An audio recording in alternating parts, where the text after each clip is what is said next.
வணக்கம், நான் டாக்டர் சாந்தாமணி. இன்றைக்கி நம்ம பார்க்க போகிறது என்ன அப்படின்னா, மூச்சு பயிற்சியை பற்றி பார்க்க போகிறோம். பிராணாயாமம் மூச்சு பயிற்சி அப்படிங்கிறத ஒரு பார்ட் 1, பார்ட் 2, பார்ட் 3 அந்த மாதிரி ஒவ்வொரு பார்ட்டாக நம்ம பார்த்துட்ருக்கோம்.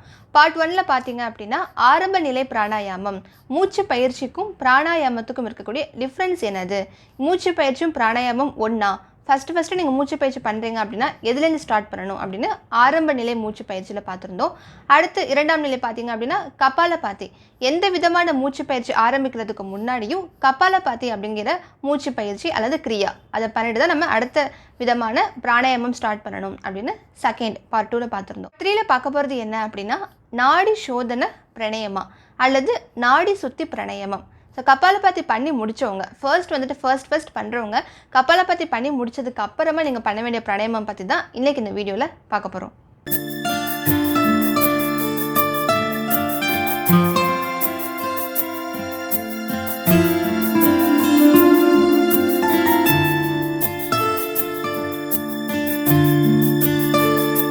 நாடி சோதன பிராணாயாமம் அல்லது நாடி சுத்தி பிராணாயாமம்.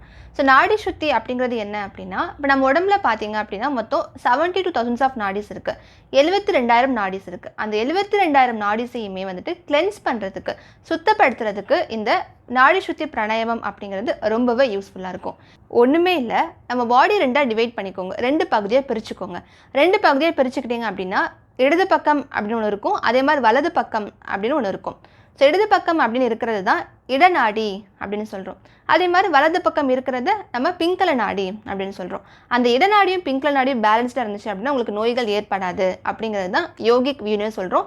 அதே தான் ட்ரெடிஷ்னல் சைனீஸ் மெடிசன்லையும் இன் அண்ட் யாங் அப்படிங்கிற பேரில் சொல்கிறாங்க. மாடர்ன் வியூவில் பார்த்தீங்க அப்படின்னா இதை sympathetic nervous system, parasympathetic nervous system அப்படின்னு சொல்லலாம். இப்போ ஒரு நாய் வேகமாக துரத்திட்டு வருது அப்படின்னு வச்சுப்போம். ஒன்று ஓடுவோம், ஸோ அதுக்கிட்டே தப்பிக்கணும் அப்படிங்கிறதுக்காக ஒன்று ஓடுவோம், இல்லைனா அங்கேயே நின்று நம்ம ஃபைட் பண்ணுவோம்.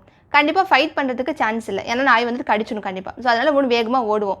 2 ஆப்ஷன் தான் நமக்கு, ஒன்று ஃபைட் பண்ணி நம்ம ஜெயிக்கிறது, இன்னொன்று ஃப்ளைட் ஓடி போயிடுறது. ஸோ 2 இதுலேயுமே பார்த்தீங்க அப்படின்னா உங்களுக்கு சிம்பத்தட்டிக் நர்வஸ் சிஸ்டம் அப்படிங்கிறது ரொம்பவே டாமினண்ட்டாக இருக்கும். அந்த சிம்பத்தட்டிக் நர்வஸ் சிஸ்டம் எப்போல்லாம் உங்களுக்கு டாமினண்ட்டாக இருக்கோ அப்போல்லாம் அதிகமாக ஹார்ட் பீட் அதிகமாகிறது, பால்பிட்டேஷன் அதிகமாகிறது, படப்படப்பு அப்படி சொல்கிறாங்க இல்லையா, ஸோ அதெல்லாம் ரொம்ப அதிகமாகிறது.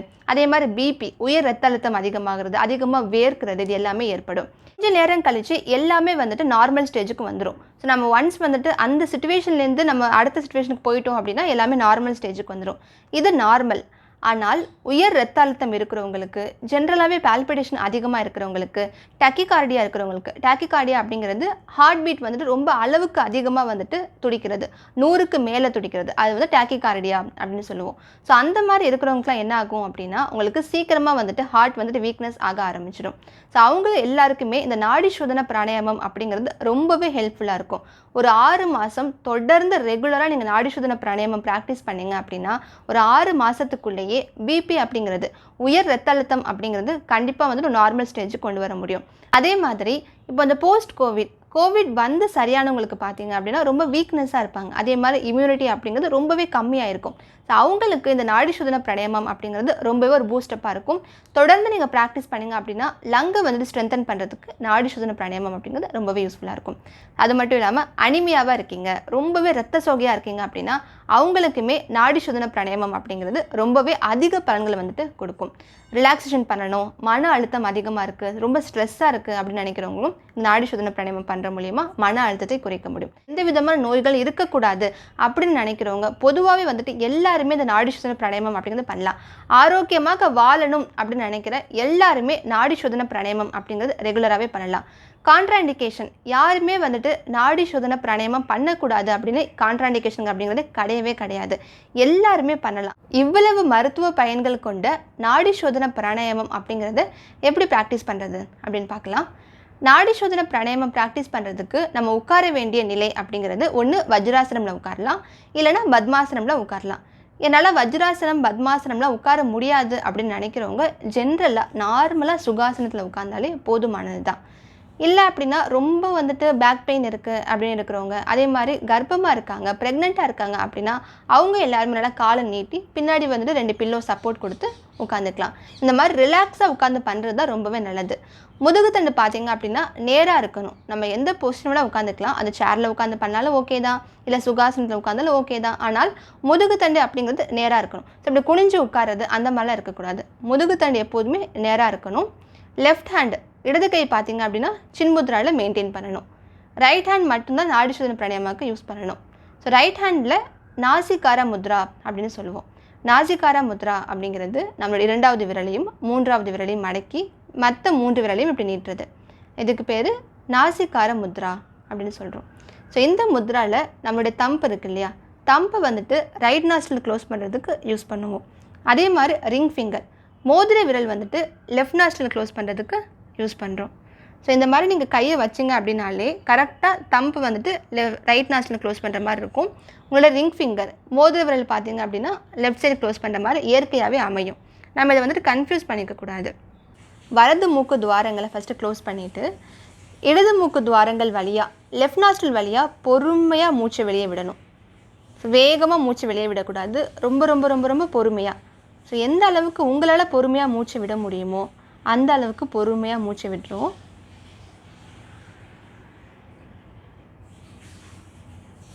பொறுமையாக மூச்சை விட்டுட்டு லெஃப்ட்லேயே பொறுமையாக மூச்சை உள்ளே இழுக்கிறோம்.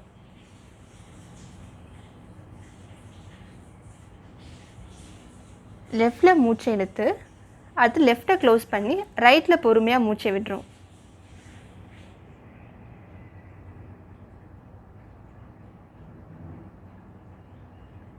அடுத்து ரைட்டில் பொறுமையாக மூச்சை இழுக்கிறோம்.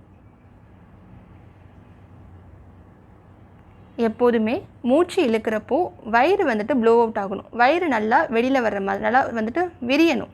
அதே மாதிரி மூச்சு விடுறப்போ வயிறு நல்லா சுருங்கணும். இதை நம்ம ஃபோக்கஸ் பண்ணணும். ஸோ அடுத்து லெஃப்ட் சைடில் மூச்சு வெளியே விடுறோம்.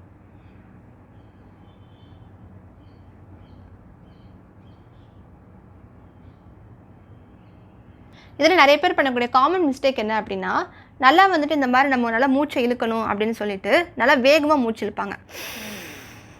அந்த மாதிரி மூச்சு இழுப்பாங்க. ஸோ அந்த மாதிரிலாம் வந்துட்டு நீங்கள் வேகமாக ஃபோர்ஸ் பண்ணி மூச்சை இழுக்கணும் அப்படிங்கிற அவசியம் கிடையாது. மூச்சை இழுக்கிறப்போ கொஞ்சம் கூட சிரமம் இல்லாமல் ரொம்ப மெதுவாக பொறுமையாக மூச்சு இழுத்தாலே போதுமானது. ஸோ அதே மாதிரி ரொம்ப நம்ம வந்து ஸ்ட்ரைட்டாக உட்காரணும், கையெல்லாம் வந்து ரொம்ப நம்ம பர்ஃபெக்டாக வச்சுக்கணும் அப்படின்னு நினைப்பாங்க. ஸோ அந்த மாதிரிலாம் வந்துட்டு அவசியம் கிடையாது. ஜென்ரலாக நார்மலாக உட்காந்தா போதும். ஆனால் முதுகு தண்டு மட்டும் நீங்கள் நேராக பார்த்துக்கிட்டா போதும். மற்றபடி ரொம்ப பர்ஃபெக்ஷனாக இப்படி கை ரொம்ப ஸ்ட்ரைட்டாக இருக்கணும், நல்லா வந்து நிமிர்ந்து உட்காந்துக்கணும், மூச்சு நல்லா வேகமாக இழுக்கணும் அப்படிலாம் வந்துட்டு அவசியம் கிடையாது. அதுக்கப்புறம் என்ன காமனாக மிஸ்டேக் பண்ணுவாங்கன்னா, இப்போ நம்ம மூச்சு பயிற்சி பண்ணுறப்போ கொஞ்ச நேரம் நல்லா ஃபோக்கஸாக பண்ணிகிட்டு இருப்பாங்க. கொஞ்ச நேரம் கழித்து இந்த கை அப்படியே கீழே வந்துடும், அப்படியே நம்மளும் கீழே குனிஞ்சிடுவோம். ஸோ அந்த மாதிரியான நீங்கள் தவறுகள் வந்துட்டு எதுவுமே பண்ணக்கூடாது. அதனால் எப்போதுமே கம்ஃபர்டபுளான போஸ்டர், உங்களால் எந்த பயிற்சியில் ரொம்ப நேரம் உட்கார முடியும் அப்படின்னு பார்த்துக்கோங்க. அந்த பயிற்சியில் ரொம்ப நேரம் உட்காந்து ஒரு கம்ஃபர்டபுளாக பண்ணுறது தான் ரொம்ப நல்லது. காலையில் பண்ணலாம், அதே மாதிரி மாலையில் பண்ணலாம். இந்த மதிய டயத்துலலாம் வந்துட்டு மோஸ்ட்லி பண்ண வேணாம். எப்போதுமே எம்டி ஸ்டொமக்கில் பண்ணுறது ரொம்பவே நல்லது. பரிசோதனை பிராணாயாமம் பண்ணுறதுக்கு முன்னாடி கபாலபாத்தி அப்படிங்கிற மூச்சு பயிற்சி அல்லது கிரியா பண்ணிவிட்டு ஸ்டார்ட் பண்ணுறது ரொம்ப நல்லது. கபாலபாத்தி எப்படி பண்ணணும் அப்படின்னு நான் பார்ட் 2ல் வந்துட்டு சொல்லியிருக்கேன். அதை பார்த்துட்டு கபாலபாத்தி ப்ராக்டிஸ் பண்ணதுக்கு அப்புறமா நாடி சோதனை பிராணாயாமம் ஸ்டார்ட் பண்ணுங்கள். தேங்க்யூ.